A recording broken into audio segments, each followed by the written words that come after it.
The easiest way to submit an experiment on the IoT-LAB testbed is to use its web portal, accessible from the testbed's website. Simply create an account online and log in. The New Experiment button allows you to access the experiment creation form.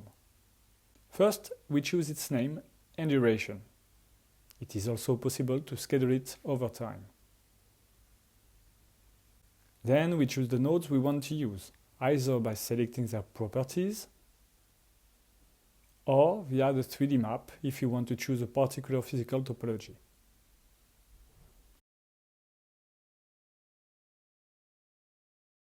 Here we will use M3 nodes from the dedicated room in the platform in Lille, using the last possibility, specify directly their IDs.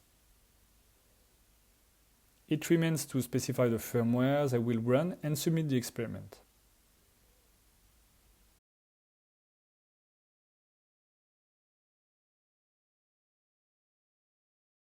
The scheduler puts our submission in the queue.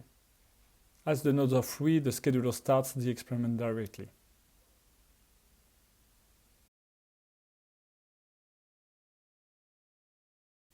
The M3 is let blink because it's the behavior coded in the firmware which we provided and which is being executed.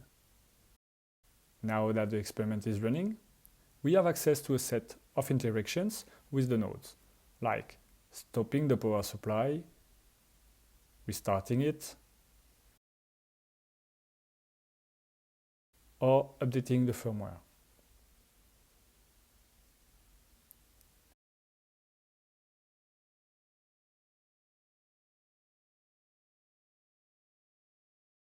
We also have access to the node serial link from the browser.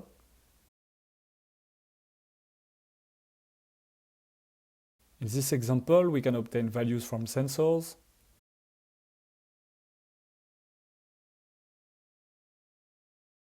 send a radio packet and read reception information.